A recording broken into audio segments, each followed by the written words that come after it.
ranking the chances of the stars in the women's Money in the Bank ladder match. Stephanie Vaquer was the final woman to qualify for Money in the Bank after defeating both Liv Morgan and Ivy Nile on Raw. With her addition, the match will see 4 first-time combatants, Rhea Ripley, Roxanne Perez, and Giulia will also compete in the first Money in the Bank ladder match of their careers. Alexa Bliss is a former winner, while Naomi has competed in 5 MITB ladder contests. With a much more varied field than usual for 2025, some stars have great odds of leaving Los Angeles with a title shot. Here are the 2025 Women's Money in the Bank competitors ranked from the lowest to the highest chances of winning. Giulia joined the main roster in May. Giulia won her debut match on SmackDown by defeating Zelina Vega and Charlotte Flair. She pinned Vega, the Women's United States champion, and will likely challenge her for the title after Money in the Bank, since Flair wasn't pinned.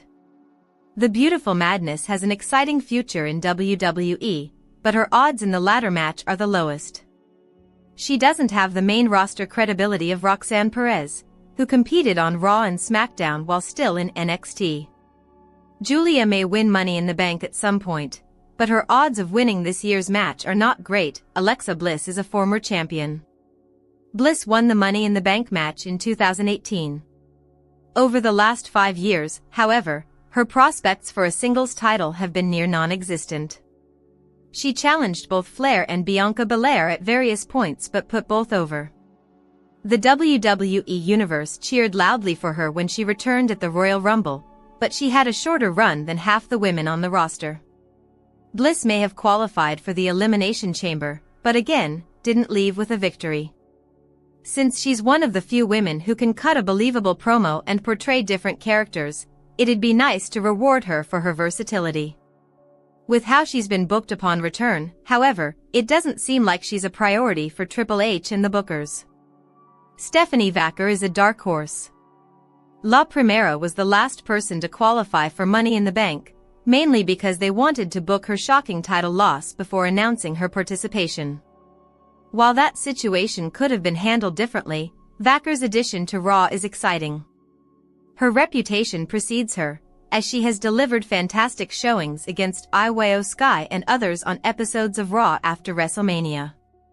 Since she's the newest addition to the main roster, however, her chances are in the middle of the pack. Vaquer could be a shock winner, as she could tangle with either champion. Roxanne Perez has accomplished a lot in WWE. Of the 3 newest additions to WWE's main roster, Roxanne Perez has the best chance of winning Money in the Bank. She set the record for time spent in a Royal Rumble by a woman in this year's match. Her involvement with Judgment Day is a sign of faith from officials, as that group has dominated Raw for the last 4 years. Neither Raquel Rodriguez nor Liv Morgan is in the match, so the Prodigy represents the group's best chance to claim the briefcase. Morgan would probably force her to give it to her, but Perez has already tangled with several big names on Raw and SmackDown. Rhea Ripley held gold earlier in 2025. Rhea Ripley is still one of the most popular stars in wrestling, but she doesn't need to win Money in the Bank. She recently came off unsuccessful attempts to win back the Women's World Championship, including a match at WrestleMania 41. The Eradicator had several title matches over the last year, despite not being the champion. Since she'll likely have another showdown with Sky, handing her another title match when others could use it would be disappointing. Things have changed greatly since her time as a champion both last year and this year. Other women could use the contract more than Mommy, since she can get a title shot whenever she wants. Naomi is a Money in the Bank veteran. If there's a perfect situation for this year's Money in the Bank match, it's Naomi winning. Her heel turn has reinvigorated her character despite seeming like there's more behind Jade Cargill's attack. Naomi hasn't had a single title run in over 6 years, and she's already feuded with Tiffany Stratton. Her winning and cashing in would follow current storylines, and she deserves more than being pigeonholed into tag team action. Big E, Nikki Cross, and Morgan all won the case after several years working to move up the ladder. Naomi has always been a great challenger, but was never booked as a dangerous threat. Having that contract would make her the most dangerous she's ever been. Backstage news on WWE not wanting talent to wear R-Truth or Carlito shirts, Rhea Ripley and Dominic Mysterio do anyway. There is reportedly some backstage tension regarding R-Truth's current status with WWE, as a new report suggests the company was not in favor of talent wearing his merchandise on the June 2, 2025 episode of Monday Night Raw. WWE has allowed similar gestures in the past when stars were injured or on their way out. However, this time around, the directive was different. Yeah, we've seen it in the past. Guys get hurt, people move on. You see one of their shirts snuck in, one source, citing Dominic Mysterio wearing a Carlito shirt during the same broadcast. But supposedly they didn't want any R-Truth shirts being worn by talent last night. In addition to Dom wearing the Carlito That's Not Cool shirt in his backstage segment on the June 2 Raw show, Rhea Ripley also shared a photo of herself on social media wearing a R-Truth shirt the day after news of his release surfaced, see below. While there was no official acknowledgement of R-Truth on the broadcast, the live crowd made their feelings known, breaking out in loud "We Want Truth" chants during the show in support of the veteran performer. As noted previously, both R-Truth and Carlito's contracts with WWE are scheduled to expire by mid-2025. R-Truth has since publicly confirmed his exit from the company, though WWE has yet to release an official statement on the matter. Dominic Mysterio sparks speculation he's not over Rhea Ripley.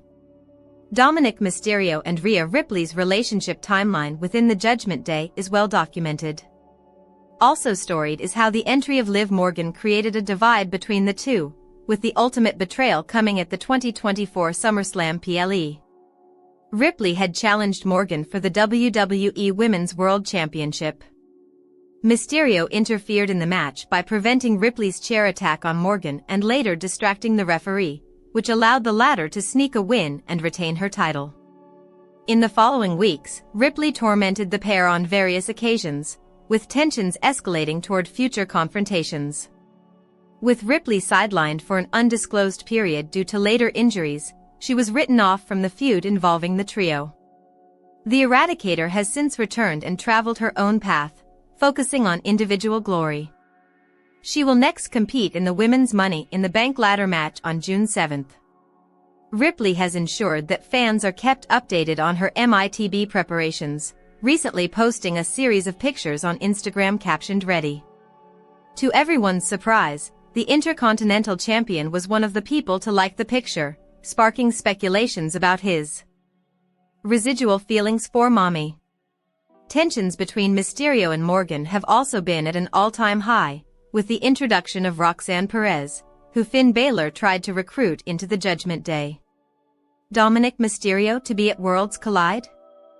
Fightful Select reported that WWE has contemplated the idea of Dominic Mysterio appearing on Worlds Collide on June 7 alongside Liv Morgan, but details are yet to be finalized. While Dirty Dom has never appeared on Lucha Libre before, it is the same promotion where his father, Rey Mysterio, wrestled for the first time in 1992. Full 2025 Money in the Bank predictions: what's going on with John Cena, Cody Rhodes, Rhea Ripley, and more. When you buy through links on our articles, Future and its syndication partners may earn a commission. There are only 4 matches on the 2025 Money in the Bank card. To put that into perspective, there were 11 in 2019, plus 1 on the pre-show.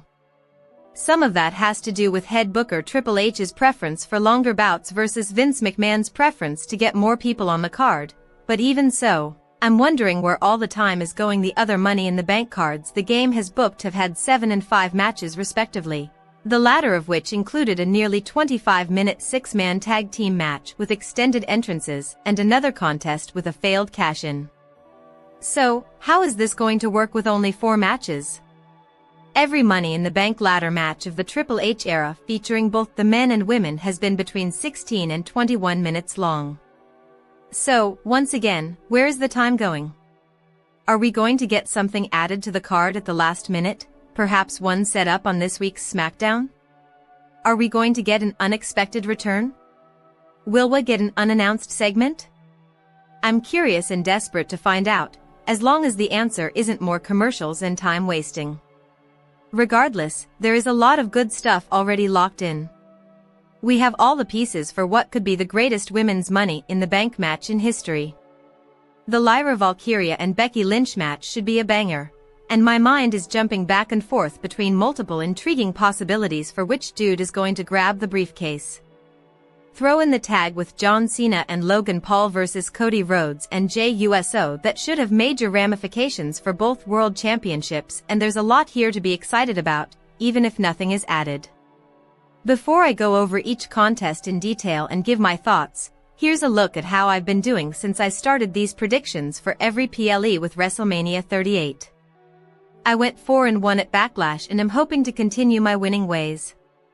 Lyra Valkyria, champion, versus Becky Lynch for the Women's Intercontinental Championship. Before I get into what I think is going to happen in this match, I need to talk about Lyra Valkyria for a minute. I was a little skeptical when Triple H, Bruce Pritchard and company made her the inaugural IC champion. At the time, she was only over with a medium-sized percentage of the crowd, and while her in-ring work was good, it didn't necessarily strike me as more than marginally better than the average woman in the division. Wrong. I was so wrong. Lyra is one of the more talented women in the locker room, and she's way better than expected on the microphone. She's also legitimately over with a lot of the crowd, and you can hear it in the woo noises during her entrance. She has the potential to be a future world champion, and I'm not happy about the thought of her title run ending here. It feels like there's a lot more meat on the bone. Unfortunately, I think it's going to end here because that's what makes sense for the storyline. Becky Lynch returned after an extended absence and took out Bayley ahead of WrestleMania so she could appear on the card. They're going to need to pay that off with a feud sooner rather than later, especially with all the fan backlash, and it's a lot more intriguing with the Intercontinental Championship. Plus, as much as I love Lyra, Becky holding the Intercontinental Championship, with all her accolades, would do a lot to legitimize the title. I think it's going to be via some kind of underhanded or devious means, but I like Becky Lynch to get the win here, for all the reasons stated above, plus the stipulation in the match that she can't challenge for the IC title again as long as Lyra is holding it. Predicted winner, Becky Lynch. John Cena and Logan Paul versus Cody Rhodes and Jey Uso.